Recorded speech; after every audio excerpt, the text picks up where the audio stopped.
Hello and welcome to Outlook Budget 2024. My name is Wendell Badry and it is a pleasure being here with you. I look forward to spending the next few minutes with you as we go through a number of things that has happened in the Guyana economy over the past year. And of course, we have the budget presentation expected to be tabled in just a matter of days. So we are looking forward to that. And we will be discussing all this on the program as we continue to bring you updates and information to help make your life much better, much easier, and to altogether ensure that we improve ourselves as we go through this new transformation that we are experiencing in this beautiful country of ours. It gives me great pleasure to also introduce to you my panelists for today, who will be helping me with looking at what I have just outlined. And please allow me to introduce them in no specific order. We have the immediate past president of the Private Sector Commission, Mr. Paul Chung. He is also the honorary secretary of the Private Sector Commission. Good day, sir, and I hope all is well with you. Thank you. To his left is Mr. Joel Bagwandin. He is a financial analyst and he has been on the scene for a very long time. I'm pretty sure you have seen and heard much of him, and we look forward to hearing more from him today. Joel, welcome to the program. Thank you. And of course, the president of the Guyana Manufacturing and Services Association, Mr. Ramsey Ali, is also a member of this panel. We look forward to hearing what he has to share with us, and especially from the point of view of the manufacturing and services sector of our country. Mr. Ali, welcome to the program. Good afternoon. Thank you very much, sir. All right, gentlemen, it's a pleasure. And as I mentioned, we're here to talk about the performance of our economy in 2023. But before I get into the 2023 performance, I have been fortunate enough, perhaps, to read a number of reports. And some of those being the ICLAC report, the ECLAC, and we have the IMF report and the IDB reports. I'm just going to share with you some figures that I extracted from some of those reports, and then I would want to have your feedback on a question that follows. So, in one of the reports, it says that ICLAC said the Latin America and the Caribbean remains on a low growth path. So this is the Latin America and Caribbean region, excluding Guyana. This is not inclusive of Guyana. It says that it's on a low growth path. And I'd want to understand why perhaps they are saying that. So maybe that's something that Joel can help us understand. If he wishes to help us understand, right, why that is so. But at the same time, while they're saying that the Latin America and Caribbean region is on a low growth path, they're saying that Guyana is projected to have an increase in economic growth at a rate of about 39.2%. Yeah, so while the Caribbean region and Latin American region is on a low growth path, meaning their growth is not as fast, is not as rapid as Guyana's or maybe other parts of the world, right? Guyana, on the other hand, is soaring. They're on a fast, rapidly growing trajectory. Yeah. The IMF has also said that Guyana's economy is expected to grow by some 20% per year during the period 2024 to 2028. If I may start with Joel, because there's something I want to understand here, Joel. In this instance, we have the IMF saying 20%. We have ICLAC saying 39.2% projection growth rate. Why is there a difference in numbers? Can you help us understand that? Well, as an analyst and as someone who I have an advisory company, so corporate companies hire my services to do these type of forecasting as well, and economic advisory. And in a recent work I did for a large corporate client, I did some of my own estimates. And this is before the IMF came out with their forecast. And the IMF forecast is consistent with mine. I have forecasted about on average 30% growth for the same period up to 2028, 2029 thereabout. And of course, what drive these forecasts, they're assumption based. So the difference in ECLAC versus the IMF or versus the World Bank or a local entity or a local analyst like myself, is based on the assumptions that they make and how closely that they have been following the developments in Guyana. The IMF, I would say, is more precise, and I say this because of the work that I have done. And a forecast is driven by what is taking place. There is predictability. We know with a great degree of certainty, and we've seen the manifestation of achieving these targets, that we're going to ramp up production, oil production by 2030 to exceed maybe 1.3 million barrels per day. Already we have with the approval of projects from the time we've started, we've exceeded about 600. We're producing at a rate of maybe over 400,000 barrels per day right now, and that more projects are scheduled to come online throughout the year. So that is one of the things, that predictability in terms of what is happening in the oil and gas sector. You can easily make very, at least precise or closely accurate forecasts in terms of what would be the outcome. The same thing for the non-oil economy. You've seen, and we've had the benefit now today, institutions that are doing forecasts, at least today, compared to 2020, are more accurate today than 2020, because we've had the benefit of 3 years to see what are the government projects, where they're allocating resources, what are the transformational projects. So the forecast is very easy to come up with the assumptions that would demonstrate a realistic, I should say accurate, but a more realistic representation of what the future would look like, or the outlook, that is. ECLAC is a little the variance there, because ECLAC is not so much, they don't have that kind of direct interface as in the case with the IMF and us here to interact with the policymakers, interact with the private sector. They have a more first-hand understanding to help to inform the data that they have as well. So those are, I'm trying to keep it short and simple I here understand. to explain the variances. Yeah, I understand. And you said you made some projections which are close to the IMF's. And you said earlier there are a number of factors that need to be considered Correct. to arrive at those figures. Could you help us understand what are some of those factors?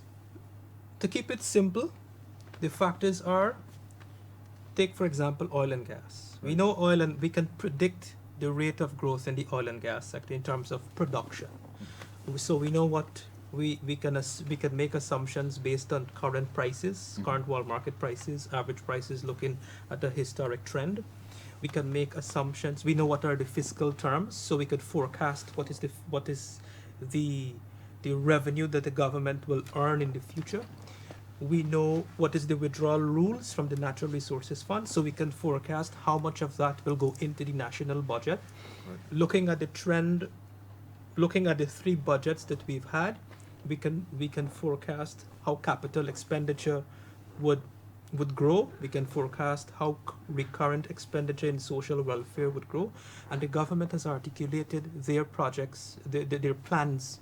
It is well documented, well articulated. So there is great predictability on the side of public policy, public expenditure, or public investment in the economy.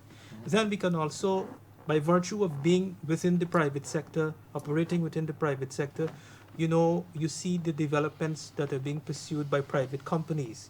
You've seen the investments being pursued by large companies in manufacturing, diversifying, and so on, and you look at the growth rate across sectors. So you could make some reasonable predictions in the non-oil economy. Agriculture, the same thing. So looking at all of those factors, the projects, the rate of expansion, and taking all these other variables and sensitivities and so on, that is how you could make those projections. Those are some of the factors. Essentially, if I may, in my own words, simplify it further, and I hope I'm not putting myself out there and, I will get shot down. It's basically taking what is known, Right. and looking at the pattern and making a note of that pattern and trying to predict based on that. Based on assumptions. Yeah. Right. Yeah. Correct. I know I've had you speaking for quite some time now, but just to provide a little bit more context before we jump over to the Private Sector Commission, I wanted to find out about GDP, Gross Domestic Product. What is it and how is it calculated? Okay, so let me keep it simple. It is very technical, but I'm not going to get into the technicalities. There are three methods or three approaches to compute GDP. There is the income approach, measuring national income. There's the production approach, and there's the expenditure approach. Then there is nominal GDP, and then there is real GDP. So one is based on current prices. One is based on, say, 2012 prices. The difference between nominal GDP and real GDP is that real GDP is adjusted to take into account inflation, because inflation erode the value for money, so to speak.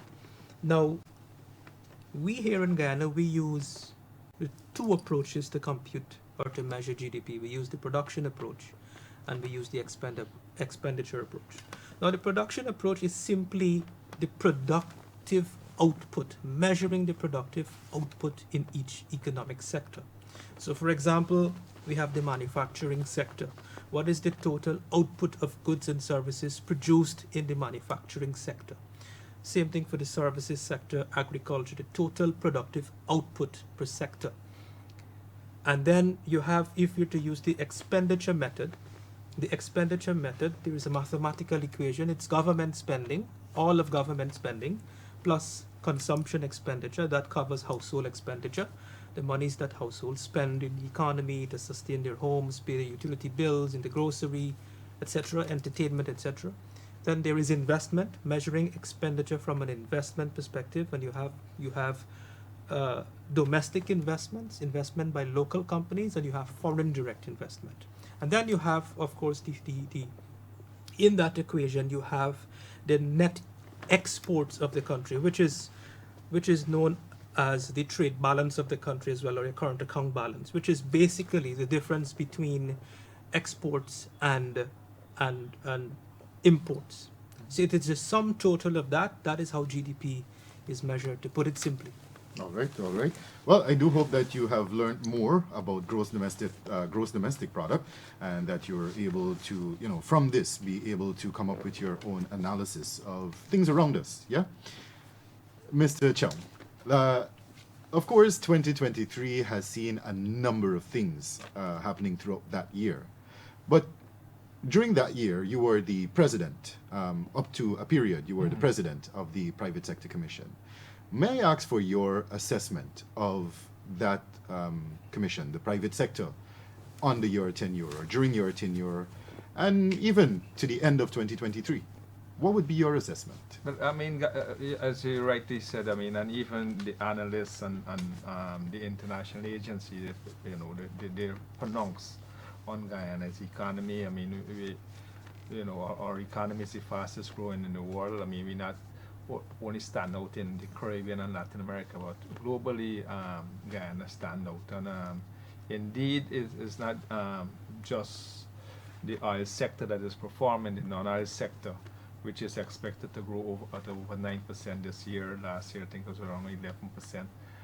It's exceptional, and some of the things that are important is, I mean, the policies, I mean, that the government implement. Agriculture, I mean, the focus on agriculture is important. Guyana has, so much potential and all the right ingredients to excel in agriculture. Arable land, fresh water, and I mean, sunlight. I mean, so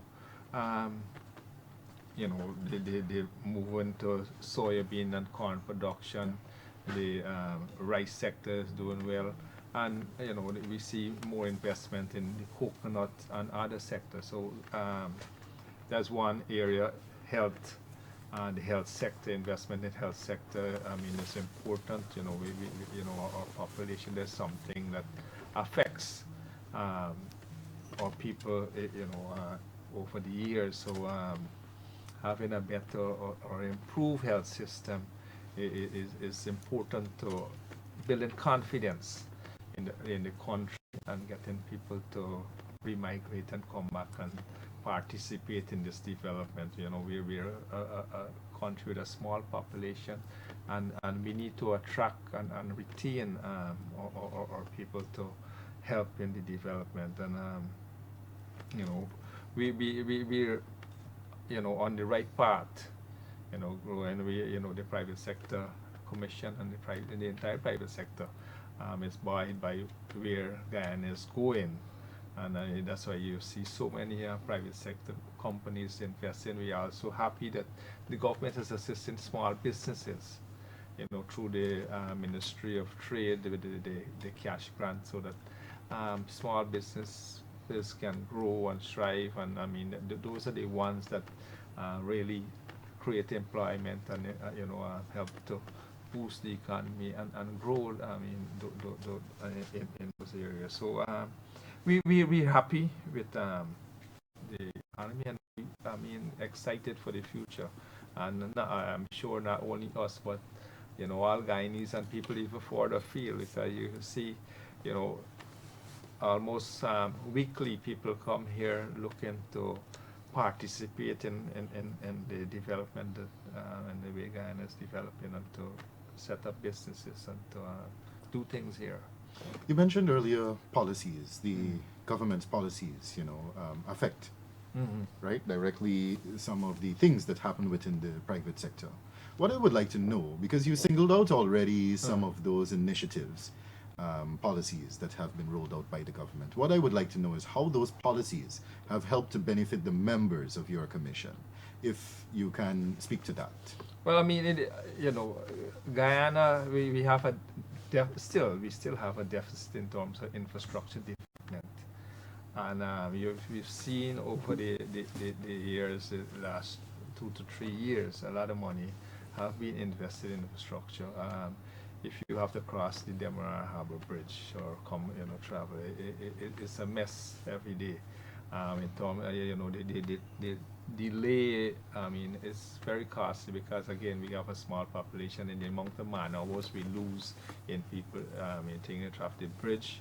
I mean, that's something very, very important. I mean, it's transformative. The gas to energy project, those that also would help to build our economy even further, and strengthen our manufacturing sector, and open opportunities for new manufacturing to get on stream. So those projects, and there are many others that the government has been implementing, and also the way they manage the macroeconomy, is how they've removed taxation at times, the excise tax on fuel, for instance, that would help to alleviate or reduce the inflation thing numbers, if the tax that remain there.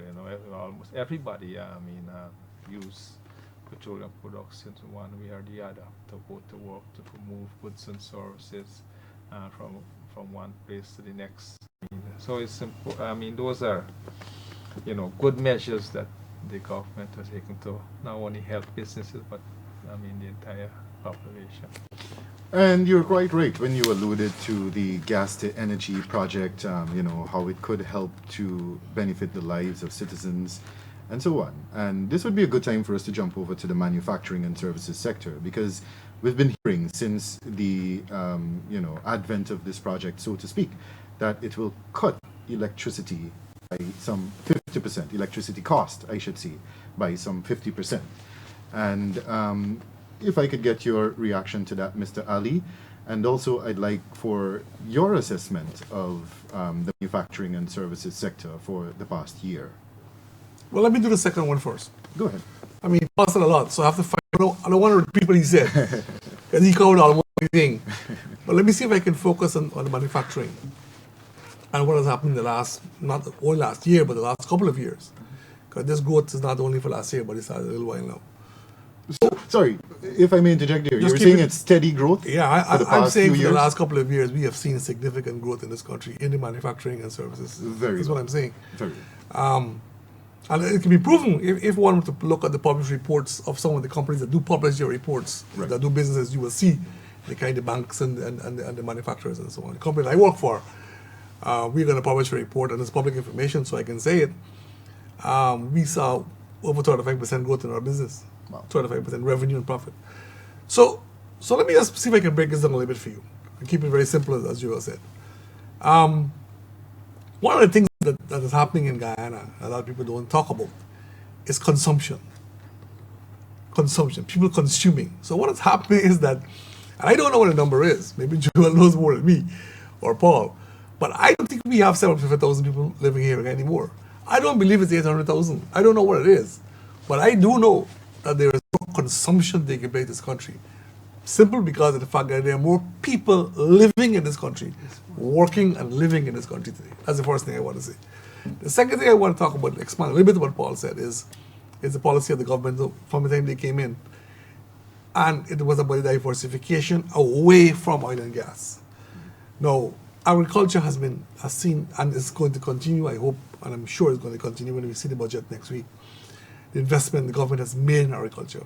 And it's not only about the normal agriculture things that we've been doing for the last year, it's a diversification within agriculture. I'm talking about share house projects, I'm talking about GLDA, I'm talking about some of the self-sufficiency that the government wants to ensure that in the next 5 to 10 years, we, instead of importing these things, we have them right here. Reducing And the then food not only have imported. it for consumption, but for export also. So those investments have been made or are being made. And I have the privilege of sitting on some of these boards, so I know what I'm talking about. I'm not going to give all the details, but there's a significant amount of effort being put into agriculture in this country. Paul talked a little bit about them. So that's one. The second, of course, is business on the whole, and the expansion of business has taken place in the sense of technology transfer and all those things that government has made available to us over the last couple of years. There's a project that some of us benefit from the other day, PLC training that the government sponsored. A number of private sector companies have benefited from that. But to get back to your question now on that's going to be a game changer. The gas share product is going to be a game changer for production companies. There are a number of manufacturing companies in this country today that are not on the grid. And they're not on the grid not because of cost. They're not on the grid because of the reliability. A number of us, including the company I work for, we cannot go on the grid because of the quality of power we get. No, that project is going to solve that issue. Not only about the quality of the project, it's going to be the reliability. That's very, very important. The reliability of power as against the cost, together with the cost. Mm-hmm.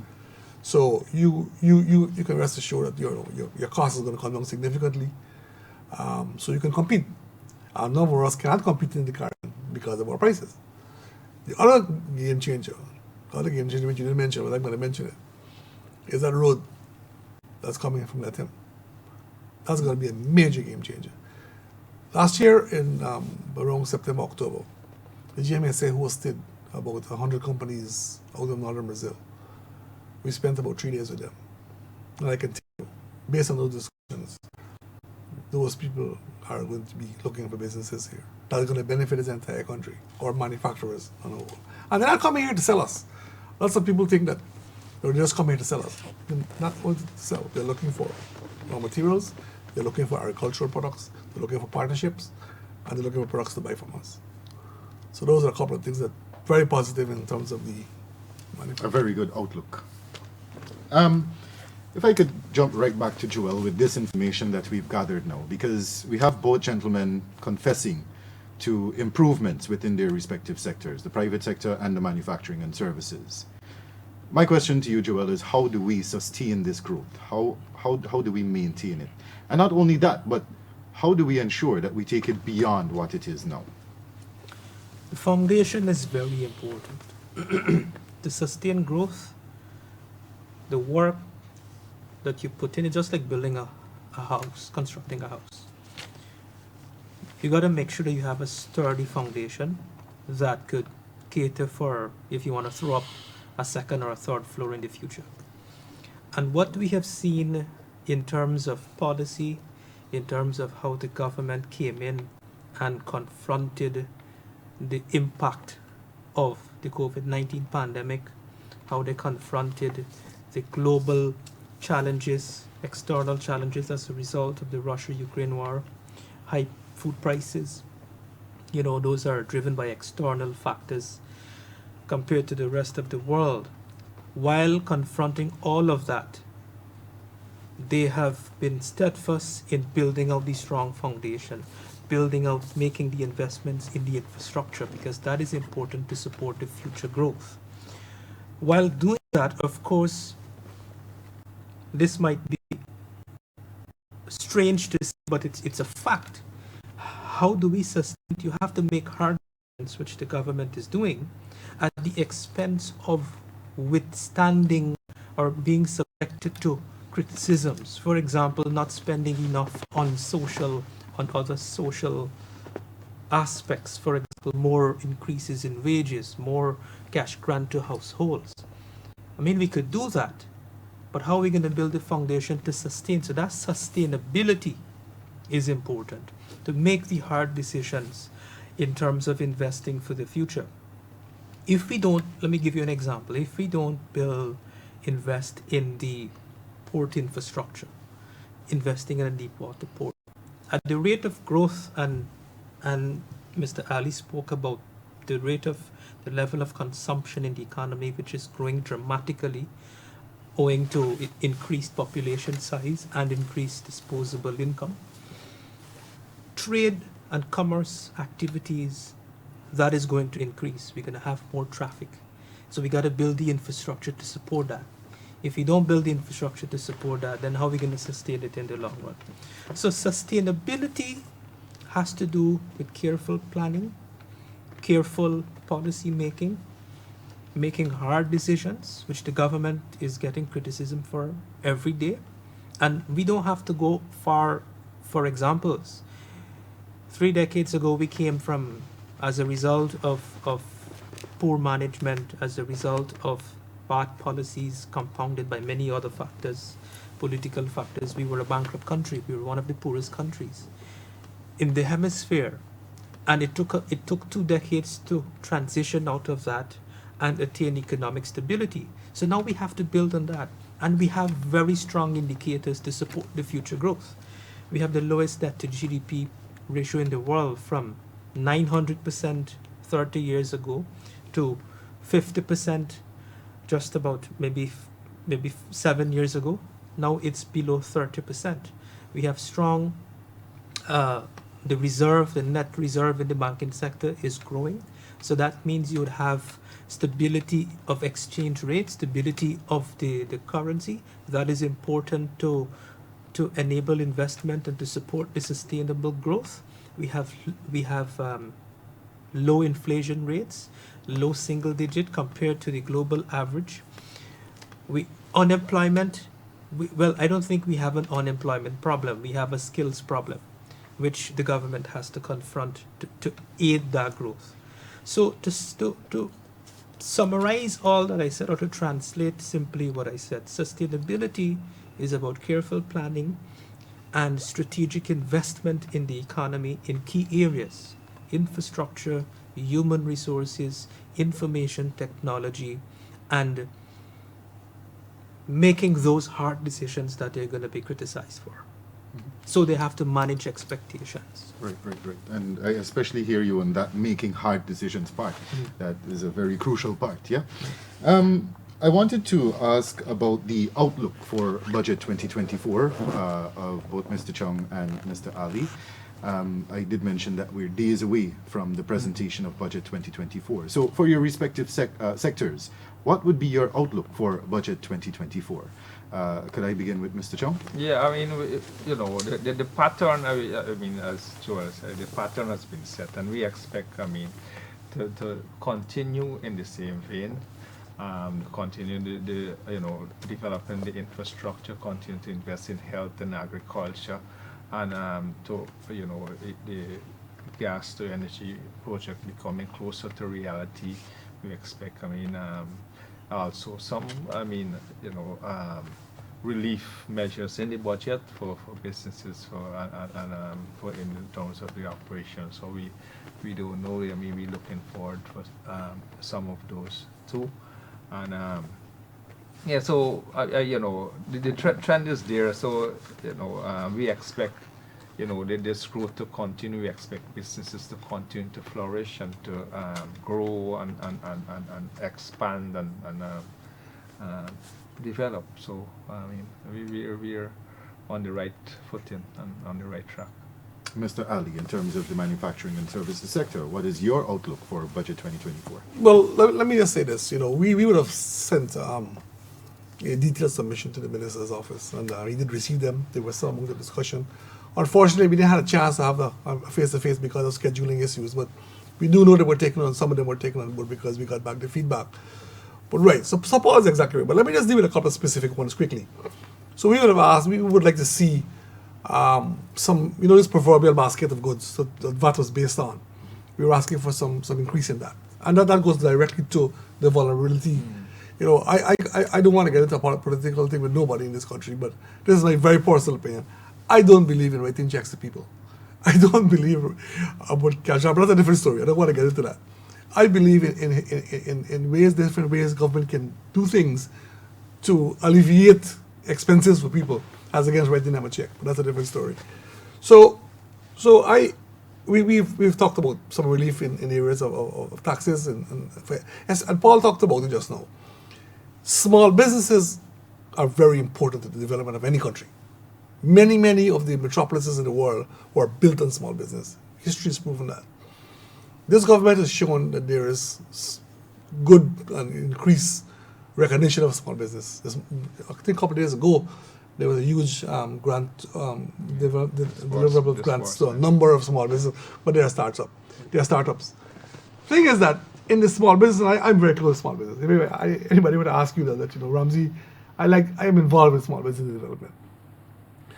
When you look at small business development, some of them are different levels.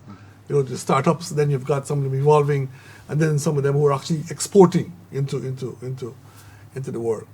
And that's where you have got to pay some attention to them to see where they are, the different levels of the scale, how can we support them. Very simple. Things like, attending trade fairs overseas where they can promote their businesses, support for those kind of things. So I would like to see the continuation, and government has been doing that. So we ask them, if they can continue to support and even increase that kind of thing. For the bigger guys, it's always about taxation, and government will always tell you, but private sector is always asking for tax breaks. But I mean, we don't always ask for tax breaks, no? Corporation taxes, consumption taxes. Well, I don't think we pay consumption tax anymore, but different levels of taxation. But as I said, the game changer for most manufacturers would be that cost of energy coming down into Guyana, and that is going to happen. So that's something that you can look forward to. Apart from that, you're going to continue to have increases in salaries. If one were to do a survey right now, I believe, Joel, you might know better than me, but if you were to track the salary of the regular person coming through the bottom of a company 2 years ago to now, I think it's almost 200% increase. I just with my company. I mean, a regular guy walking to the company is now $8,000 a day.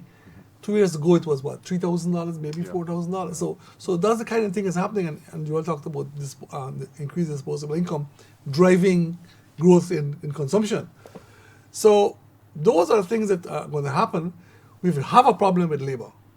It's not an unemployment issue. It's not for sure. It's an area of different areas of so they're gonna have to come from somewhere.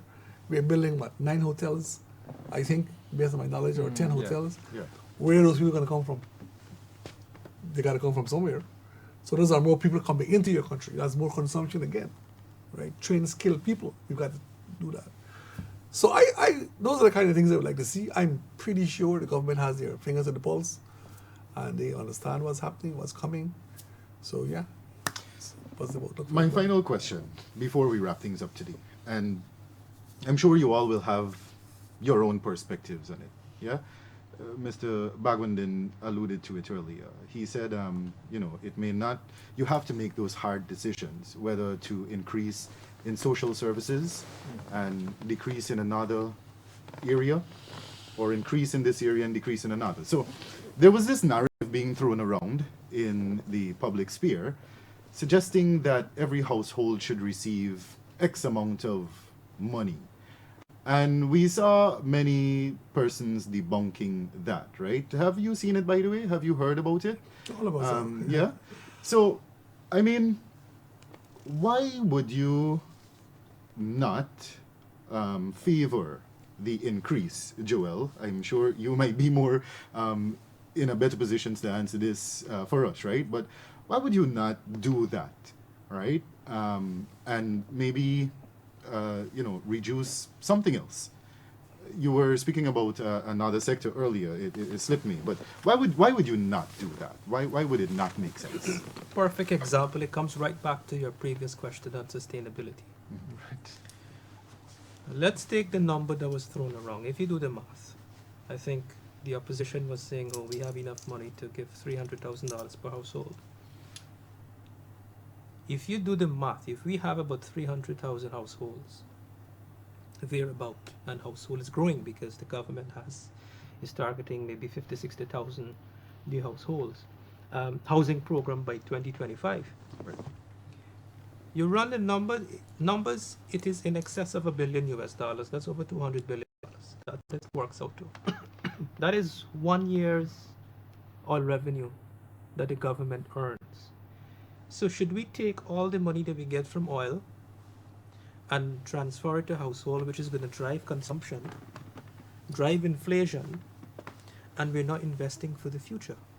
Now let me now throw a question and pivot it to answer within the same often, and this will come out again because this is a narrative that comes out in the opposition's parliamentarians' debate during budget, that the budget is not a balanced budget. You often hear this narrative, balanced budget, but what is a balanced budget? What are we balancing? What are we measuring it against? Right. What is the ratio? My definition for a balanced budget, a budget is to build a country. That's the goal. The goal is to build a country, ensure that there is sustainability, and ensure that there is prosperity and there is opportunity for everybody. Now, if we look at the ratio of the population, using the 2012 census, you have about 70% of the population who are within the age range of 40 and below 40. Excuse me, that means you have a young population. That means you have to build a future for this 70% of the population. Because as they go to school, they go to university, they graduate, they need jobs. You gotta create jobs. You gotta create the environment for jobs to grow and attract investment to create opportunities for them. The other 30% of the population are those who would need social welfare services, the pensioners and so on. If you look, and I did this in the 2023 budget, you disaggregate the budget based on that. You look at all the investments on capital projects, investments that are meant to sustain the future growth, and those in social that are expended on social services. The ratio of the budget is 70-30, exactly 70-30.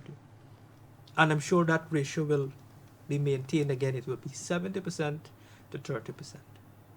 And that is what is important.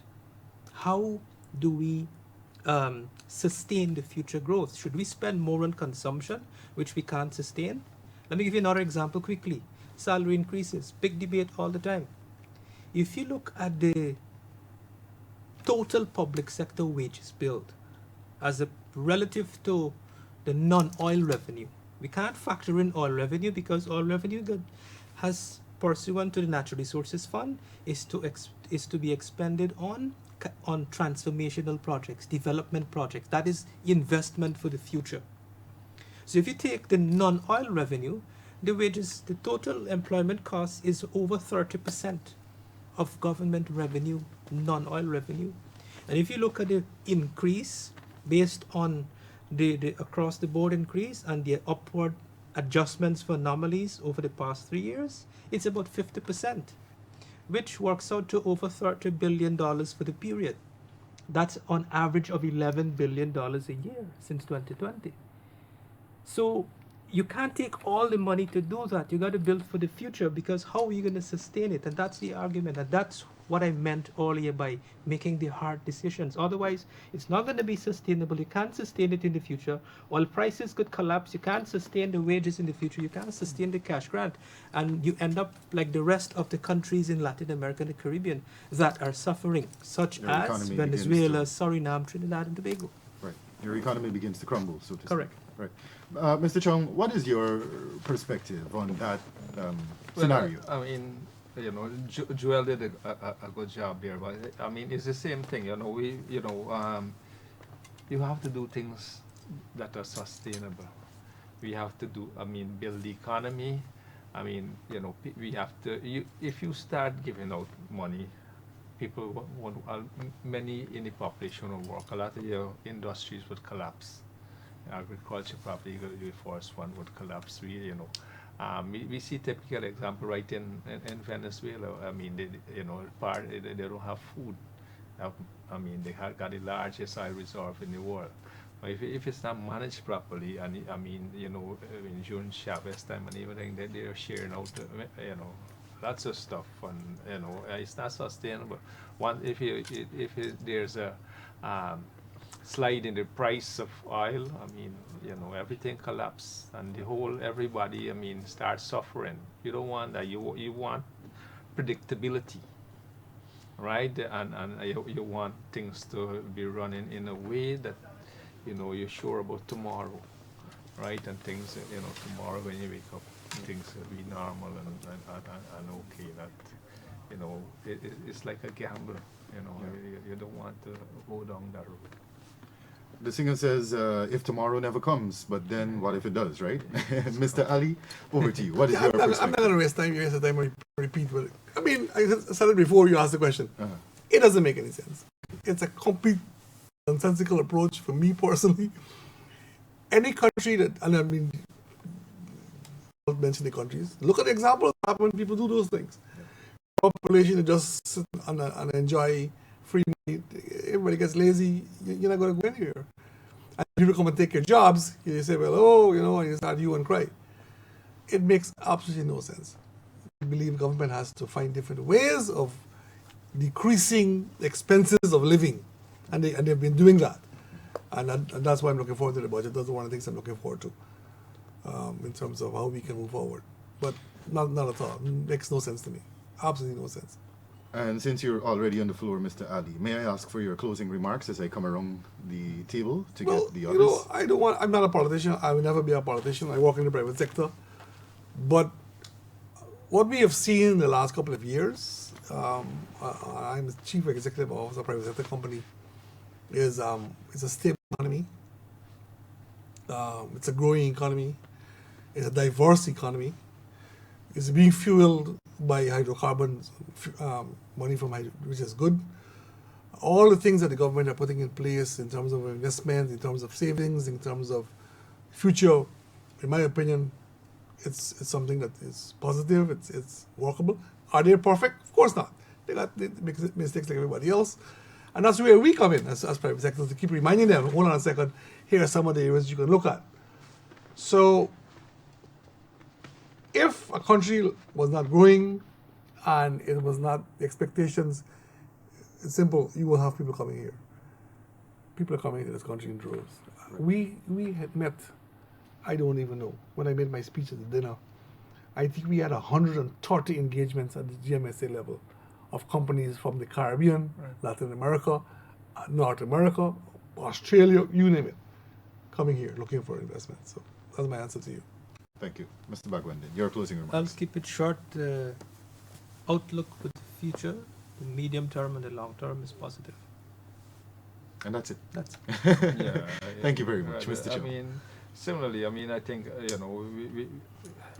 we in an exciting part of Guyana history, in the way thing, and I think the government is doing an excellent job in terms of how they manage the economy and pushing the right buttons to push the country to grow and develop and having a rounded economy, not just depending on hydrocarbons, but even the green economy. Guyana has been a leader in the green economy. So we're well-rounded, we're strong, we're solid, and I look forward to the budget, and I mean, I look forward to the future of our country.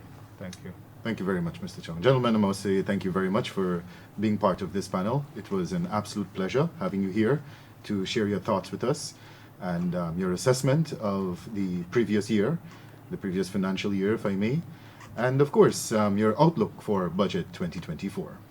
With that being said, I want to thank you as well for joining us. It has been a pleasure having you here with us, and we do look forward to having you here with us more as we continue to bring you updates right here on the National Communications Network. I'm Wendell Badri on behalf of the team, wishing you well until we meet again. So long.